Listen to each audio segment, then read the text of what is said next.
बिस्मिल्लाहिर्रहमानिर्रहीम। My name is Zuhaib Aslam और आप देख रहे हैं बोटानोलॉजिक।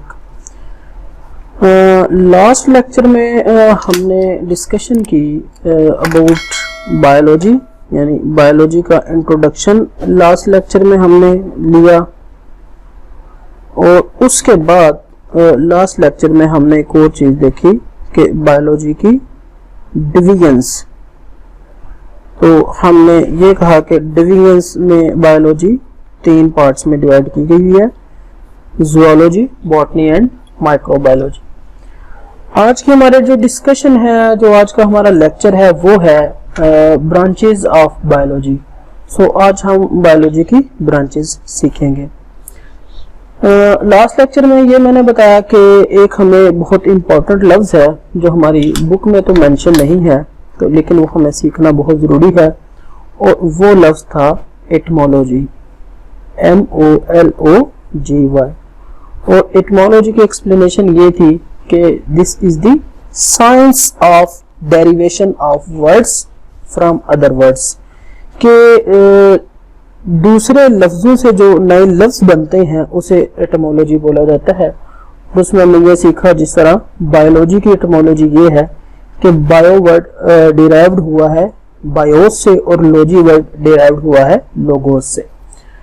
सिमिलरली इसी कंसेप्ट को फॉलो करेंगे साथ साथ, और हम बायोलॉजी की ब्रांचेस डिस्कस करेंगे। तो ये हमें याद होना चाहिए कि जो हमने डिवीजन्स बायोलॉजी की डिस्कस की है, उसमें एक डिवीजन है ज़ूलॉजी, और उसमें जो दूसरी डिवीजन हमने डिस्कस की थी वो बॉटनी, और जो तीसरी डिवीजन डिस्कस की थी वो थी माइक्रोबायोलॉजी। अब चूंकि ब्रांचेस हैं, तो ब्रांचेस लिखा हुआ है ब्रांचेस ऑफ बायोलॉजी, लेकिन इसमें मैं आपको एक बात बताता चलूं कि जब हम ब्रांचेस ऑफ बायोलॉजी डिस्कस कर रहे हैं, तो लेकिन बायोलॉजी की डिवीजन तो हमने ये 3 पढ़ी है: ज़ूलॉजी, बॉटनी एंड माइक्रोबायोलॉजी।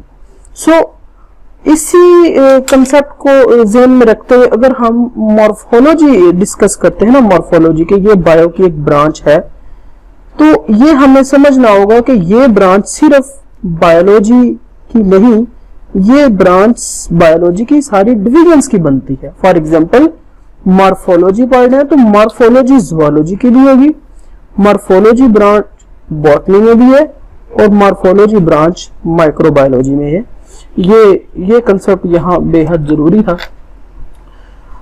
चलिए आगे बढ़ते हैं, हम अपने इन ब्रांचेस को प्रॉपर डिस्कस करते हैं। सो सबसे पहले जो हम ब्रांच डिस्कस करने वाले हैं वो है मॉर्फोलॉजी, PHOLOGY।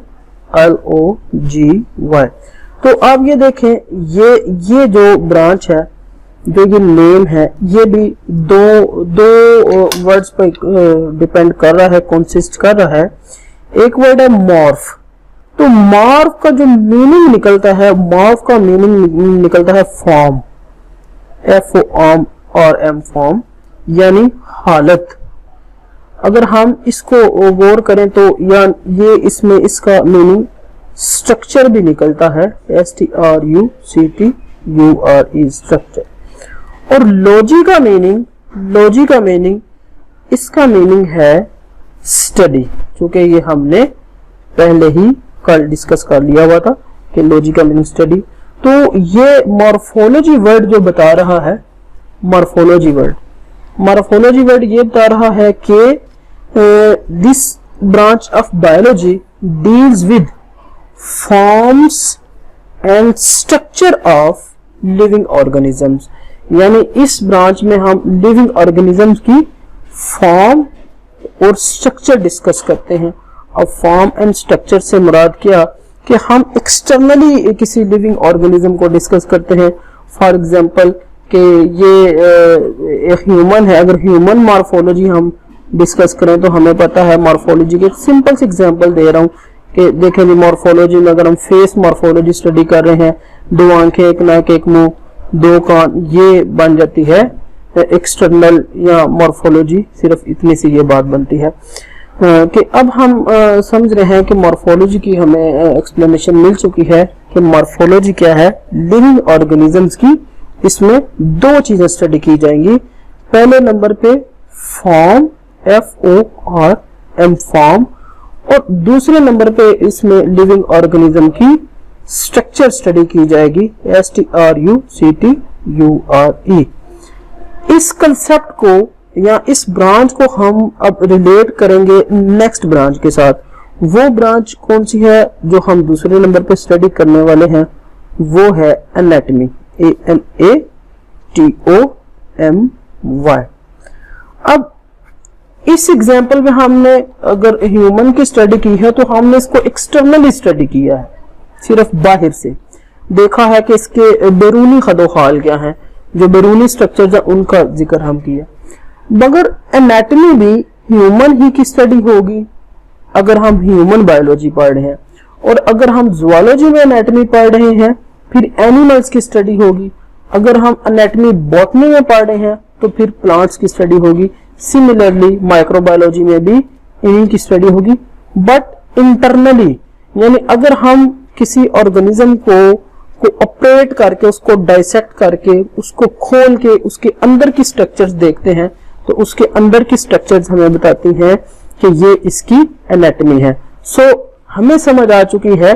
इसमें भी मैं वर्ड यूज कर रहा हूं कि इसमें भी हमने किसी लिविंग ऑर्गेनिज्म की स्ट्रक्चर स्टडी करनी है, स्ट्रक्चर, या इसमें भी हमने लिविंग ऑर्गेनिज्म की पहले नंबर पे हम कह लें फॉर्म स्टडी करनी है और दूसरे नंबर पे लिविंग ऑर्गेनिज्म की स्ट्रक्चर। लेकिन मॉर्फोलॉजी और एनाटॉमी में डिफरेंस क्या है? मॉर्फोलॉजी जो फॉर्म और स्ट्रक्चर स्टडी करवाती है वो एक्सटर्नली कराती है, यानी बाहर से, सुपरफिशियली, सरफेस से। और इसी तरह जो एनाटॉमी है वो लिविंग ऑर्गेनिज्म की फॉर्म्स और स्ट्रक्चर स्टडी करवाएगी इंटरनली, कि अगर हम किसी ऑर्गेनिज्म के इंटरनल स्ट्रक्चर्स को स्टडी कर रहे हैं वो एनाटॉमी में आएगी, और एक्सटर्नल स्ट्रक्चर को स्टडी कर रहे हैं वो मॉर्फोलॉजी में आएगी। क्योंकि जो एना का मीनिंग और टॉम का मीनिंग बनता है कट, यानी किसी ऑर्गेनिज्म को कट करके उसके इंटरनल स्ट्रक्चर स्टडी की जाएगी।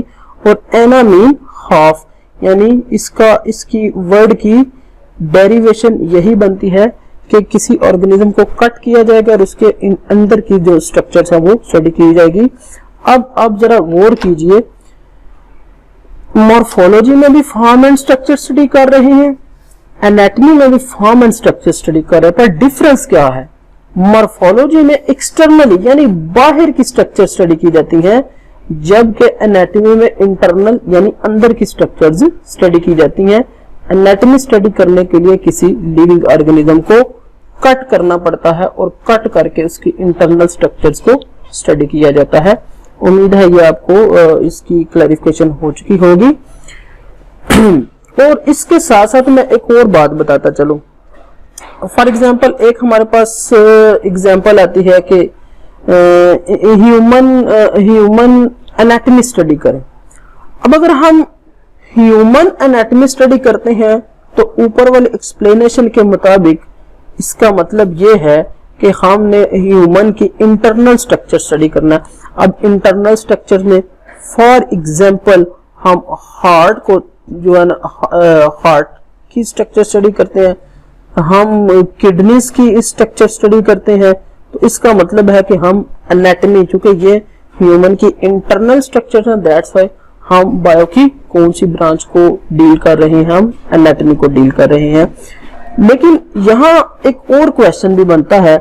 फॉर एग्जांपल बाजू का तो हमें क्वेश्चन ये आ जाता है कि किडनी की, आप ऐसा करिए किडनी की एनाटॉमी स्टडी करें, anatomy.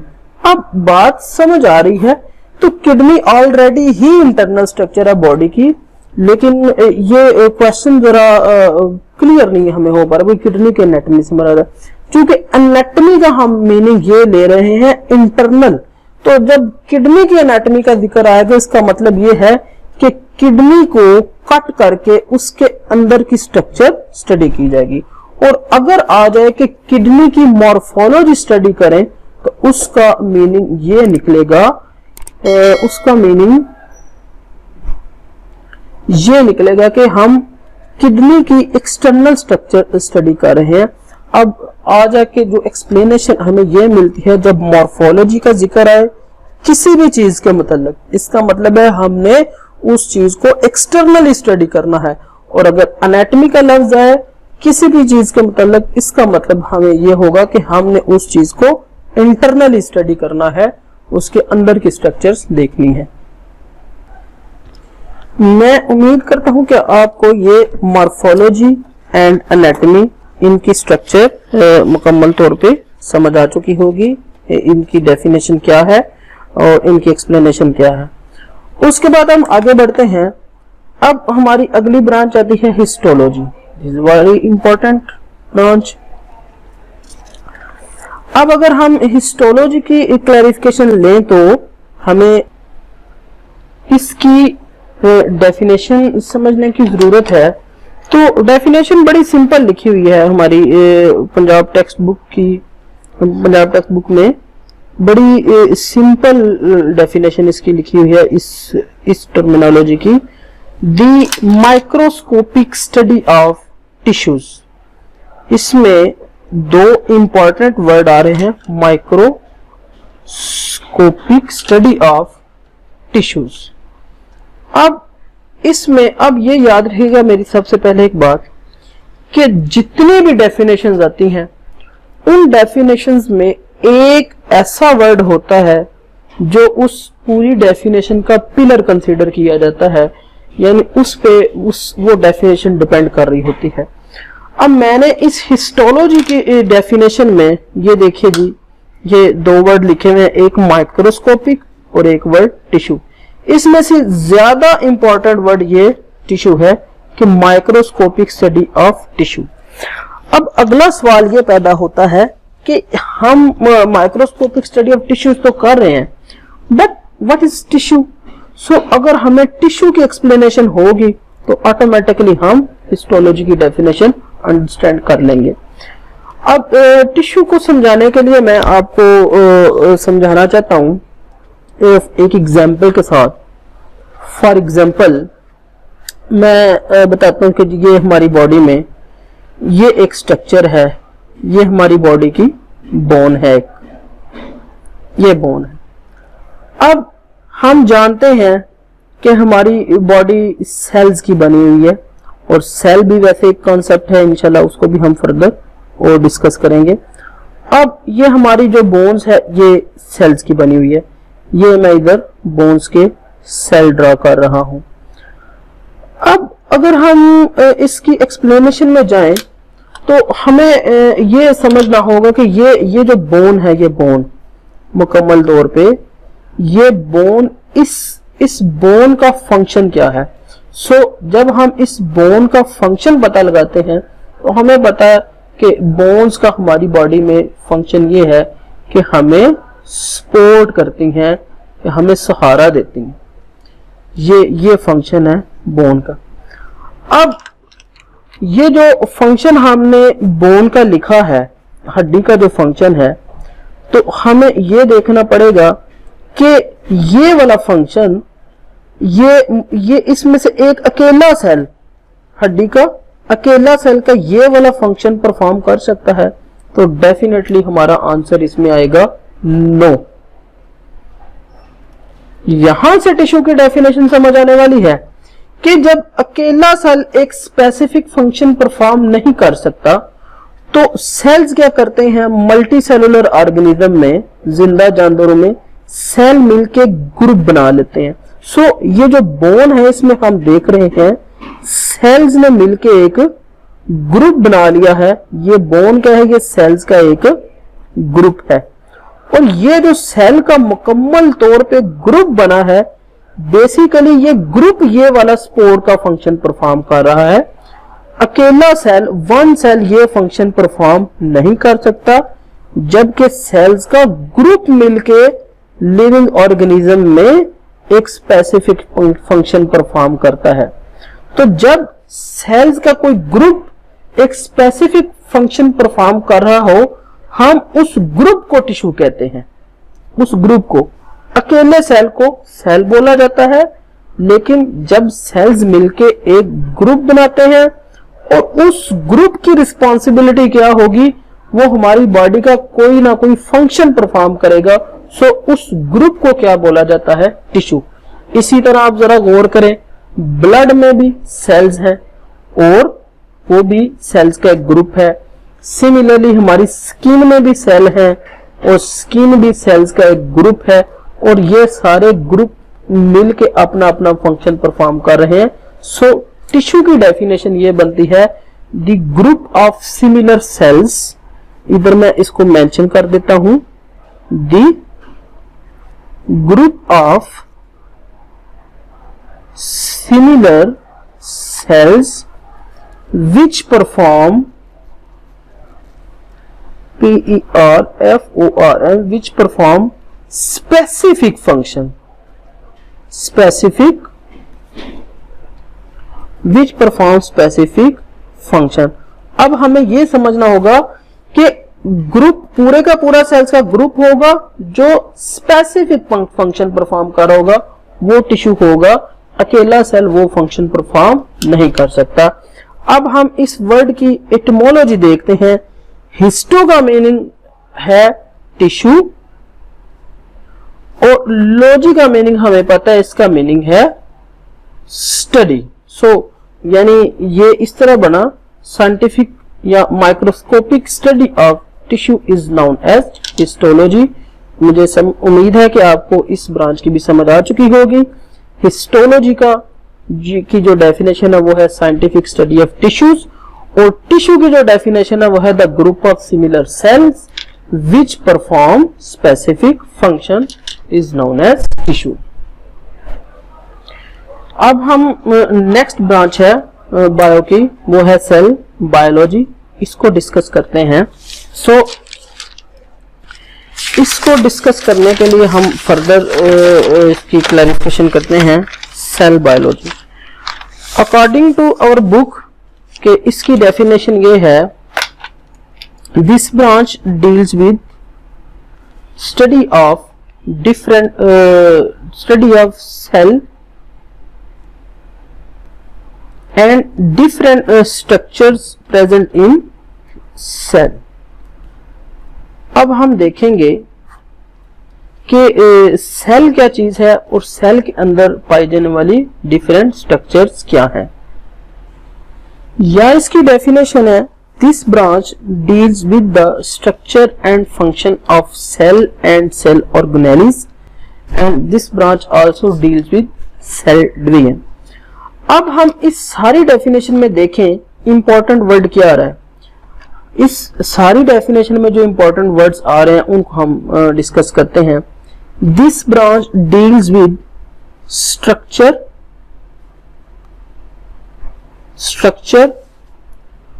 And function of cell and cell organelles या ऑर्गेनेल्स। ये इंपॉर्टेंट इसमें वर्ड आ रहे हैं। This branch deals with study of structure and function of cell and cell organelles. सबसे पहले हमें ये देखना पड़ेगा कि व्हाट इज सेल। सो इस वक्त हमें इसको सिर्फ इतना समझना है कि हमारी जो बॉडी है या जितने भी लिविंग ऑर्गेनिजम्स हैं, जब उनको माइक्रोस्कोपिकली देखा जाए, उनकी बॉडी को किसकी मदद से देखा जाए, माइक्रोस्कोप की मदद से जब देखें तो हमें पता चलता है कि ये छोटे छोटे कंपार्टमेंट्स की या छोटे छोटे खाने, छोटे छोटे सुराख या डिब्बे, इनकी बॉडी बनी होती है। फॉर एग्जाम्पल ये ह्यूमन, इसको अगर हम इतना सा पार्ट इसका माइक्रोस्कोप की मदद से देखें तो हमें पता चलेगा कि माइक्रोस्कोप में हमें ये इसके छोटे छोटे होल्स नजर आएंगे। इसमें छोटे छोटे बॉक्सेस, डिब्बे ये चीजें नजर आएंगी इसमें में छोटी छोटी। अब ये जो स्मॉल कंपार्टमेंट बनता है ना, ये छोटी सी स्ट्रक्चर, ये छोटा सा बॉक्स, इस बॉक्स को नाम दिया जाता है सेल। इस बॉक्स को क्या नाम दिया जाता है? सेल। अब फर्दर इसकी एक्सप्लेनेशन देते हैं। फॉर एग्जांपल अब मैं इस बॉक्स को जरा आगे बड़ा करके देखता हूं। अब जब मैंने इसको बड़ा करके फर्दर मजीद माइक्रोस्कोप में देखा तो मुझे पता चला इसके अंदर भी एक अलग दुनिया मौजूद है। इसके अंदर बहुत सी और सी चीजें मौजूद है। फॉर एग्जांपल एक चीज ये दरमियान में है, उसके बाद मैं देखता हूं कुछ इस दरमियान वाली चीज के साथ कुछ चीजें मौजूद हैं और कोई एक चीजें इसमें आजाद हैं और कुछ चीजें इसमें एक दूसरे के साथ कनेक्टेड हैं। इस तरह जो चीज हम जिसको सेल समझ रहे हैं, जिसको हमने सेल नाम दिया है, एक बहुत छोटी स्ट्रक्चर, हम ये देख रहे हैं उस छोटी सी स्ट्रक्चर के अंदर भी बहुत सी स्ट्रक्चर, बहुत सी चीजें हैं। सो यहां दो चीजें हमें क्लियर करनी पड़ेगी कि माइक्रोस्कोप की मदद से जब हम किसी लिविंग ऑर्गेनिज्म को देखते हैं तो उसमें एक हमें बहुत छोटी स्ट्रक्चर्स नजर आती है, बॉक्स नजर आता है। उस बॉक्स का नाम क्या है? सेल। इसकी डेफिनेशन अभी हम करते हैं। अब उसके बाद फिर अगर हम उस बॉक्स के अंदर भी देखते हैं तो उसके अंदर भी हमें बहुत सी चीजें नजर आती हैं। सो सेल के अंदर जो नजर आने वाली चीजें हैं बहुत सी, उन्हें सेल ऑर्गेनेलिज का नाम दिया जाता है। सेल ऑर्गेनेलिज या सेल ऑर्गेनेल्स। और उसके बाद जब हमने अपने आप को माइक्रोस्कोपिकली या किसी भी लिविंग ऑर्गेनिज्म को माइक्रोस्कोप से देखा तो हमें ये छोटे छोटे बॉक्स या कंपार्टमेंट्स नजर आए। इन कंपार्टमेंट्स की ही वजह से हम जिंदा हैं।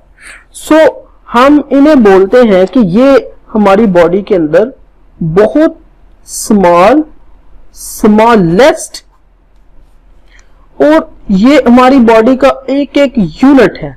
अब यूनिट से मुराद क्या, मैं आपको यूनिट की एक्सप्लेनेशन दूं। फॉर एग्जांपल एक दीवार है। एक दीवार किसकी बनी हुई है? ईंटों की बनी हुई है, ब्रिक्स की बनी हुई है। जब हम एक दीवार को तोड़ते हैं तो एक मुकम्मल चीज जो हमें मिलती है उसमें तो वो एक ईंट मिलती है। सिमिलरली ईंट को हम बोलते हैं यूनिट। इसी तरह हमारी बॉडी का भी वो छोटा यूनिट जिसकी वजह से हम जिंदा हैं उसको सेल का नाम दिया जाता है। सो यहां सेल की डेफिनेशन क्या बनी है? Cell is the smallest unit of life, के जिंदगी का बहुत छोटा यूनिट, जिंदगी की सबसे छोटी इकाई है। फर्दर भी हम इसको, इस डेफिनेशन को थोड़ा और एलेबोरेट करेंगे। और उसके बाद सेल ऑर्गेनेल्स की क्या डेफिनेशन बनी है? The structure present in the cell is known as cell organelles. The structures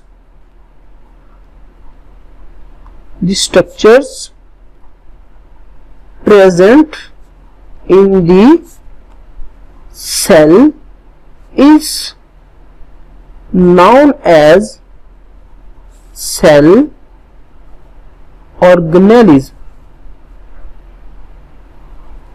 अच्छा जी, अब हमने इस ब्रांच को समझा, सेल बायोलॉजी को। इसकी डेफिनेशन बनी, cell biology deals with structure and function of cell and cell organelles. यानी सेल की भी स्ट्रक्चर स्टडी करनी है और सेल का फंक्शन भी। इसी तरह सेल ऑर्गेनेली की भी स्ट्रक्चर स्टडी करनी है और सेल ऑर्गेनेलिस का फंक्शन भी स्टडी करना है। अब जरा अगली बात यह है, इसमें भी हमने सेल की भी डेफिनेशन सीखी। Cell is the smallest unit of life और सेल ऑर्गेनेलिस की भी डेफिनेशन सीखी। The structures present in the cell is known as cell organelles. मैं उम्मीद करता हूं कि आपको सेल बायोलॉजी जो ब्रांच है इसकी इस हद तक क्लैरिफिकेशन हो चुकी होगी। और फर्दर इस ब्रांच की अगली एक्सप्लेनेशन ये है, this branch also deals with cell division. This branch also deals with cell division. अब ये भी इसी ब्रांच का हिस्सा है, ये इतनी सी बात जो है। अब व्हाट इज सेल डिवीजन? अब जाहिर सी बात है, जब हम ये क्लेम कर चुके हैं कि हमारी बॉडी स्मॉल स्ट्रक्चर्स की बनी, उन स्ट्रक्चर्स को नाम दिया रहता है सेल्स। अब क्या होता है कि अगर हम चोट लगती है, हम गिरते हैं, तो हमारी बॉडी के कुछ सेल डैमेज होते हैं, तो उस पर नए सेल आते हैं पहले से मौजूद सेल को स्केल सेल की डिवीजन से, वो तकसीम करते हैं तो न्यू सेल्स बन जाते हैं। अब ये डिवीजन एक बड़ा कॉम्प्लेक्स प्रोसेस है और इंशाल्लाह हमारे आगे एक चैप्टर में आएगा, इसको हम बहुत अच्छे तरीके से समझेंगे। सो यहां हमें इतना ही समझना है कि cell divide and make new cells. Already present cell, already present cell divides and make new cells. This is known as cell division and this process is known as cell division. उम्मीद है कि ये जो मैंने branches आपको समझाई हैं ये समझ आ चुकी होंगी, क्योंकि एक्सप्लेनेशन थोड़ी ज्यादा हो चुकी है। आज हम यहीं पे अपना लेक्चर मुकम्मल करते हैं। आज हमने जो ब्रांचेस समझी हैं वो कौन कौन सी हैं? 4 ब्रांचेस समझी हैं। एक मॉर्फोलॉजी समझी है, एक एनाटॉमी समझी है, एक हिस्टोलॉजी और एक सेल बायोलॉजी को डिस्कस किया है। इंशाल्लाह अगले लेक्चर में हम फर्दर ब्रांचेस भी डिस्कस करेंगे।